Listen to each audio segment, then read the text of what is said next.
For the purpose of the program, I think it is suboptimal. For how much they're charging, I don't think you can justify charging that much for a universal program. I just don't get on board with that.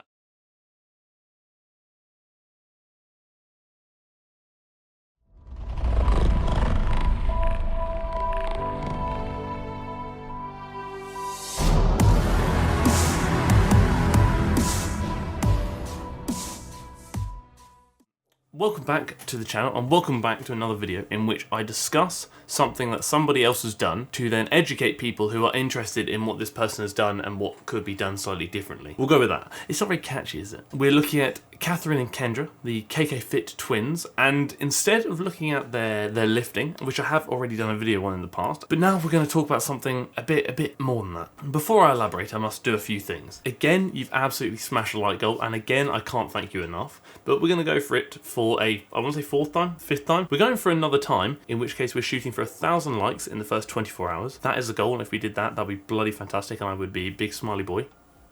Please do consider clicking the red button down below and subscribe to the channel, and even the bell next to it so you get notified when I upload every week, twice a week on a Monday and a Thursday. If you have a question you want me to answer at the end of the next video, drop it down below in the comment section and I shall answer it for comment question of the week. The theme continues today, in which I'm wearing a Disney cap, and this one is Live Your Story. If anyone's asking how I get these caps on my head, hanging on by a thread right now. Yep, even that doesn't fit. I feel like this is more fashionable. So today we talk about Kathryn and Kendra, obviously. This is their Instagram, very interesting, we've looked at it before. Obviously great lifting stuff, we know that. Fantastic physiques, bloody strong individuals, doing good bits, Gymshark athletes, doing some bits and bobs on the interwebs in the fitness industry. Someone says to me, have you looked at their programs? I said, no, I haven't. Should I? They said, well, they charge $250 for them.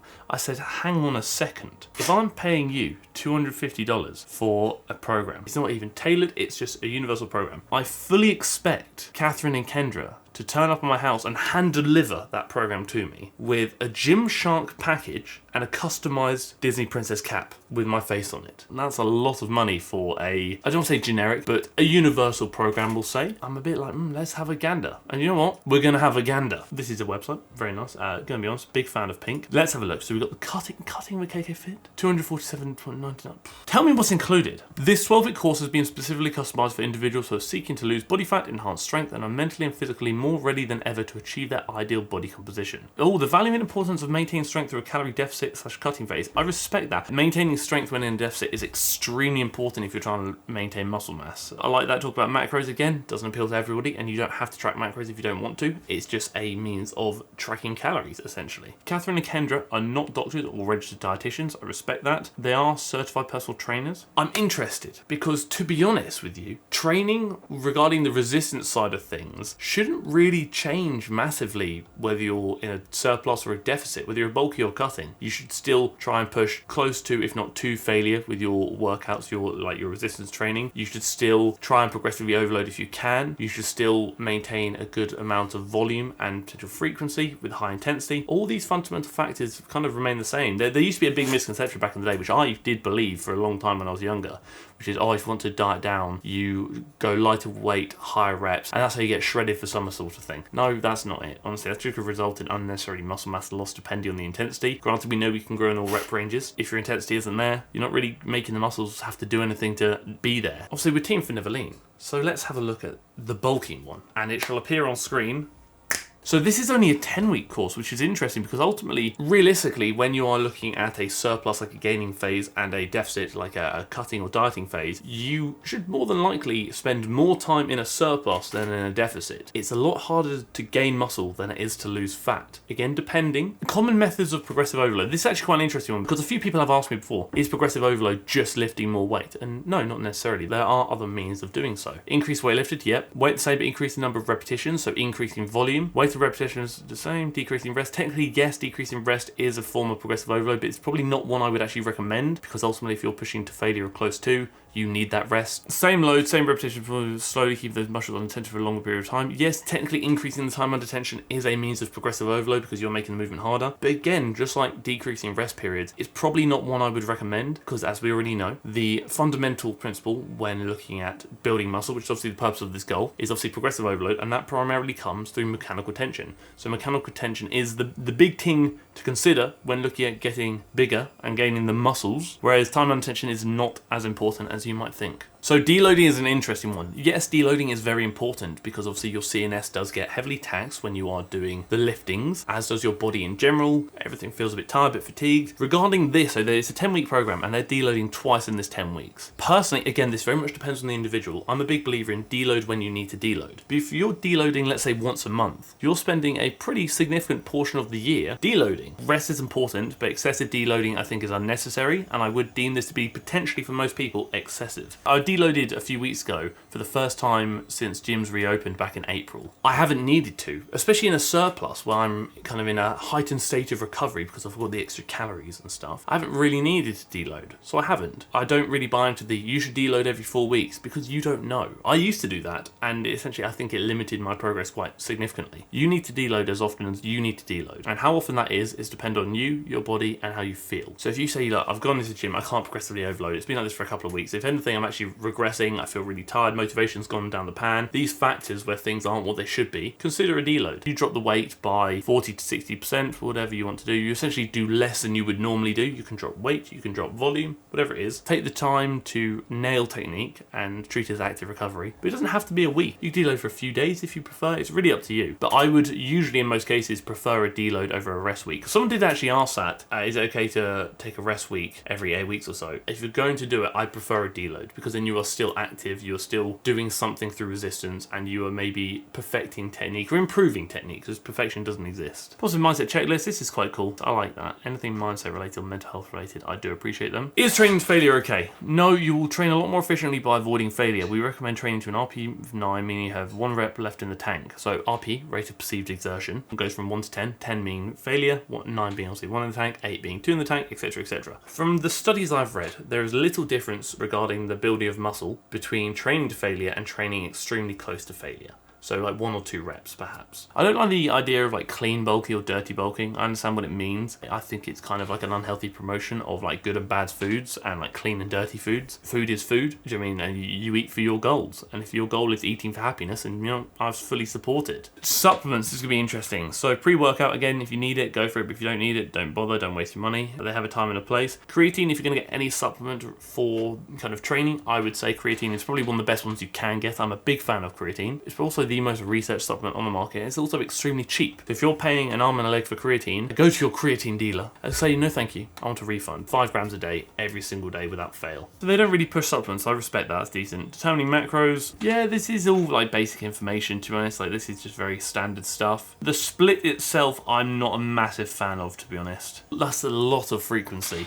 Engaging from a slow and controlled manner, actually that's not necessarily a thing. When you are trying to optimize the building of muscle, it's very much beneficial to control the eccentric, so the way down, and then try and shift it from stretch contraction, so the concentric portion, as fast as you can, which granted if you're pushing close to failure isn't actually going to be that fast. So when you're doing like a chest press for example, slow down, slow down, slow down, explode. Slow down, slow down, slow down, explode. It's a good warm-up, I like that. It's a thorough warm-up. As long as it doesn't tax you, that's a good time. But you should feel a bit sweaty afterwards. Let's have a look. So you've got 1, 2, 3, 4, 5, 6, 7, 8, 9. That's a lot of exercises, that's a lot of volume. How long is this going to take you? Rest periods, fine, fine. I would say not enough, not enough, not enough, not enough, not enough, not enough, not enough. Let's have a look. So we've got squats, respect it. RDLs, respect it. 2 great movements. 2 to 5 reps, interesting. Incline dumbbell press 3 to 6, interesting. Again, it's a lot of volume. I covered this in the last video. You should, in theory, if you're pushing yourself to failure or close to, you should probably be resting for at least 2 minutes between sets, especially with compound movements like this. I also, when looking at like the testing of things, I don't necessarily like doing these low rep incline presses or the low rep barbell rows. Like, these are very low reps. I know this is testing, but I think this is potentially borderline unnecessary. Dumbbell shoulder press, good movement. Dumbbell lateral raise, good movement. I'd probably actually put the lateral raise first. Although the shoulder press is a harder movement, I'd almost treat the lateral raise as more of a warm-up, but it doesn't really matter. Single arm cable front raises, I would personally bin it off, because ultimately you're looking at the anterior delt here when doing a front raise, which is also heavily used when doing a shoulder press. You're going to get far more benefit for the anterior delt and the shoulder as a whole doing a press than you would a front raise. Close grip seated row, it's probably best to find a handle, not the narrow one, the one that's kind of about shoulder width. To train the lats most efficiently, you want to keep your elbow as close to the side of your body as possible, rowing and bring it down to almost in line with your body. If you have that narrow handle, it causes you to flare out a bit and can limit range of motion, but also limit how much your lats are actually doing. So it is quite glute dominant here. Interesting. I would probably do a bit more back work, to be honest. Arnold press, again, it's a press movement, a shoulder press variation. Is it a great one? I think there are better ones. You're going through that press motion. The Arnold press, all you do is essentially do this and go round. Doing this doesn't really do much more for the shoulders, but what it does do is limit how much weight you can use, therefore reducing mechanical tension, therefore arguably maybe not the best press movement for the shoulders. I think a normal standard shoulder press would probably be better. I think there's almost not enough emphasis on machine work, because machines can be bloody fantastic when looking at muscle buildings. Again, a lot of arm stuff, fine, you want to do that. Realistically, when looking at like bicep work, for example, let's talk about the biceps. A really great bicep workout will involve three things. It will involve a bicep movement in which the shoulder is in front of the body, so maybe a spider curl or a preacher curl. It will involve a bicep movement in which the shoulder is kind of behind the body, like a cable curl or an incline dumbbell curl, and it will involve a hammer curl variation in which your hands are in a neutral grip position. That's more for the brachialis, which is kind of the muscle under there, under the bicep, because essentially the bicep has two heads, bi being two, sep being head. A short head is going to be best targeted when your shoulder is in front of the body, hence like I said the preacher curl. The long head is going to be best targeted when your shoulder is behind the body, like I said they're kind of the cable curl or the incline dumbbell curl. And then the brachialis, which isn't ahead of the bicep, is a separate muscle entirely, is going to be best targeted when you're in that kind of neutral grip position like a hammer curl. So that is how I would optimize bicep training. I would do those three exercises. Then you get to week 6, in which it goes into the second training block where it's more upper lower focused. Front to back barbell shoulder press, again, I don't think it's a great movement, to be honest. The reps obviously increase quite drastically here, and the rest has decreased. Again, it's not really aligning well with optimizing muscle building. Front to back shoulder press, I don't back. I think pressing behind your head, just don't do it, to be honest, just really don't.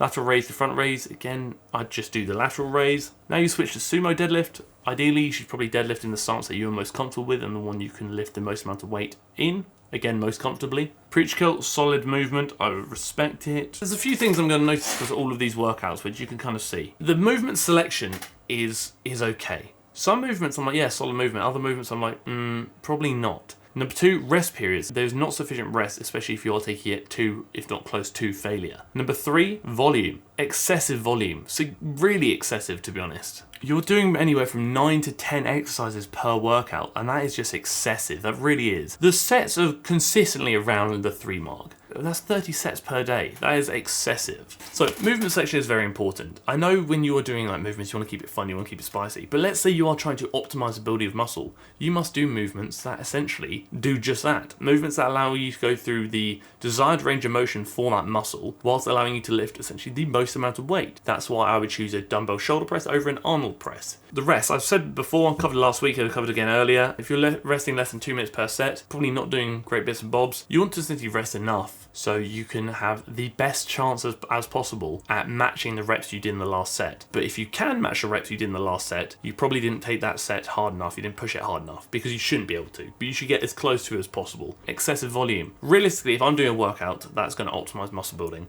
I'm probably going to do anywhere from about 5 to 6 movements per day, on average. Most of those movements, if they're compound, like multi-joint movements, will likely be 2 sets, in which I'll do a top set of, let's say, 6 to 10 to failure, then I'll drop it down by, let's say, 20%, and then do a back-off set being 12 to 20, also to failure. That then takes us through multiple rep ranges, and we know we can grow in all rep ranges. If I'm then doing an isolation movement, I would probably do 3 sets of that, but I might keep the reps a bit higher, maybe like more of a metabolic set, perhaps, something along those lines, so maybe I'll do 3 sets of 14 to 18, but my intensity is staying the same, being failure, if not bloody close to, and I will rest between all those movements at least 2 minutes, but probably about 2 to 4 minutes. The movements will not be exciting, but they will have a purpose, because if you can't justify why you're doing a movement, then you probably shouldn't do it. Again, I'm speaking about this from the sense of optimizing muscle building. If that's not your goal, then don't sweat about it. Like, if your goal is just to train for fun, do whatever movements you enjoy. But let's just talk about from the sense of optimizing the building of muscle. Realistically, if I'm doing 9 movements where I'm taking 3 sets per, by the halfway through that workout, I'm going to be spent. Quality over quantity. You don't have to overcomplicate things. You don't have to be excessive with things. Simple and effective is what we want. Regarding frequencies, for most people and for most muscle groups, I would probably train a body part no more than twice a week. I train most of my body parts once a week. If it's a weakness or slightly larger body part that can take a lot more due to multiple muscles involved, I will train it twice a week. I'll train my chest, back and shoulders once a week, but I'll train my arms twice a week, and I'll train my legs twice a week. My arms are a bit of a weakness, so I want to prioritise them, but my legs, although they're a strong point genetically, because there is so much involved in the lower body, so you've got the quads, you've got the hamstrings, you've got the glutes, you've got the calves, they can take a lot of, essentially, load, because I'm splitting it across multiple muscle groups. This is all very much dependent on you and how you recover. There is so much more detail I could go into about this, and I would really love to, but again, I feel kind of guilty that I'm keeping you for so long, because realistically, this video is already going to be near 15 minutes. My concluding points are this. I appreciate Kathryn and Kendra. I think they're doing fantastic things promoting people getting into resistance training, and as a whole, they are spreading some pretty solid information regarding some supplementation, macros, things along those lines. So certainly some fantastic points. But regarding the training, I do not think that it is necessarily optimal for the building of muscle, which is the primary purpose of this program. In all honesty, and I'm not trying to be rude, I'm not trying to be disrespectful, you know I never am, because like I said, I do appreciate that they're getting people active and doing things. I am quite disappointed by this program. I think there are many, I don't want to say red flags, but many things I would certainly change to then optimize the building of muscle. Would I pay $250 for a 10-week bulking program of this caliber? Absolutely not. I would not even consider it. Would I pay $250 for any universal, singular kind of 10-week program? Absolutely not. I would not even consider it. I'm not saying it's a bad program. There's a lot of good aspects and good points. For the purpose of the program, I think it is suboptimal. For how much they're charging, I don't think you can justify charging that much for a universal program. I just don't get on board with that. I think it's a silly amount of money. A silly amount. Especially for what's being included. That's it. That's the video. As always, these are just my thoughts and opinions. You may agree with me. In fact, you may actually disagree with me, and that's absolutely fine. If you want to spend this much money on this program, go for it. You must do what's best for you. You must do what makes you happiest, and you must do what makes you achieve your goals in the best possible means. But now we must crack on with content question of the week. How would you structure your workouts to help with muscle imbalances? Find out obviously what the imbalances are, i.e. if certain muscles are weaker than other muscles, prioritize those weaker muscles earlier on in the workouts. If it's like a side thing, like left side stronger than the right side, unilateral work probably should be a priority, in which you're doing the weaker side first. Then you can kind of put the stronger, more dominant muscles on a bit of a back burner. Obviously still train them, but prioritize the weaker ones and allow them to catch up. But hopefully that helps answer your question. As I said at the start of the video, 1,000 likes in the first 24 hours is the goal, so we will shoot for that. If you haven't already, please do consider clicking the red button down below and subscribing to the channel and the bell next to it so you get notified when I upload every week, twice a week. And if you too have a question you want me to answer at the end of the next video, please drop it down for comment question of the week and I shall do so. Thank you for tolerating me. Thank you for tolerating me scrolling through a 70-page, $250 program. And thank you for tolerating the video.